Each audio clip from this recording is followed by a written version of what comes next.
Поэтому Киргизия подожжет нам в будущем всю Среднюю Азию. И боевики из Афганистана перейдут границы. Я не хочу разделять, я не хочу, чтобы провоцировать на какой-либо конфликт. Я думаю, что простые люди здесь могут быть как бы инструментом действия,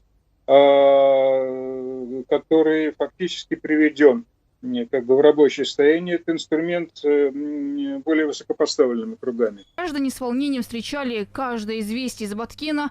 Отдельные политики воспользовались сложившимися обстоятельствами в своих корыстных целях. Как отмечают эксперты, смешно и досадно то, что горячо переживать за границу начали те, кто когда-то, занимая высокие должности, принимали решения в приграничных вопросах далеко не в пользу своего государства. Да? Вы об этом очень сильно пожалеете. Тогда нужно было обратиться за помощью к нам. Мы бы выслали спецназ, псковские десантники, навести порядок. Сейчас бессмысленно обвинять друг друга в произошедшем. Омбудсмен считает, что в первую очередь Кыргызстану необходимо создать совместную с Таджикистаном оперативно-следственную группу для поиска провокаторов и организаторов этого конфликта. Никакие вопросы невозможно решить военным путем. И все равно, рано или поздно, придется сесть за стол переговоров. Я боюсь, что они не подумали, что это провокация. То есть каждая сторона искренне считает... Демаркация же границ была последняя в 1934 году, 1900. Поэтому каждая сторона считает этот водный узел своим. Многие с досадой отмечают, что простые граждане стали инструментом в руках политиков. За счет финансов извне они спешат реализовать свои цели. Но путь к власти ценой порой даже жизни отдельных граждан к добру не приведет, отмечает Канабек Усманалиев. Так что, в общем, есть ощущение, что это не очень случайное развитие. Нам очень сложно, потому что и Карабах горячая точка, и Киргизия может перекинуться на Узбекистан. Но свое никому не отдам. Вы заметите, что конфликт возник на низовом уровне. Там вообще государства не участвовали, там участвовали граждане. Есть у власти в Кыргызстане нацисты, которые пришли недавно. Один из них Жапаров, бандит, второй из них вот этот Ташиев. Нам бы никогда не хотелось видеть наших детей, внуков в рядах вот от воюющих сторон, поскольку мы сами прошли этот путь.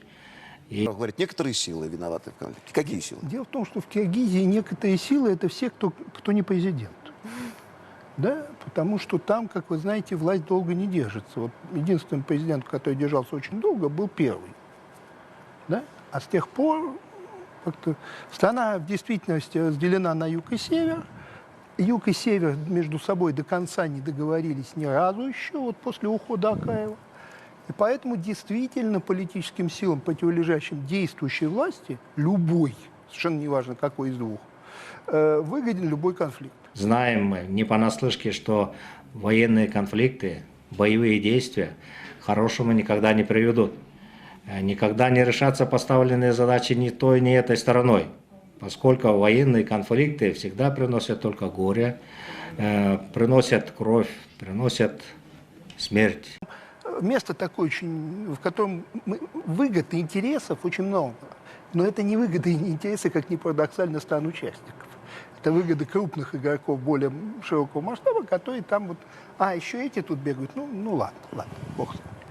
О переходе исключительно на переговорные методы сегодня сказали ветераны-афганцы. В свете вооруженных действий в месте столкновения они провели встречу и призвали дружественные народы Кыргызстана и Таджикистана к миру и добрососедству. Почему не вмешивается ОДКБ в эту ситуацию? А не во что. Не во что вмешаться. Мне вот, вы знаете, ехал не на эту передачу, а на другую. Шофер оказался из этого района. Показал мне просто видео, которое ему из дома прислали. Это скорее драка, чем война. Понимаете? У нас пока на этом все. Оцените наше видео подпиской и лайком. До скорой встречи.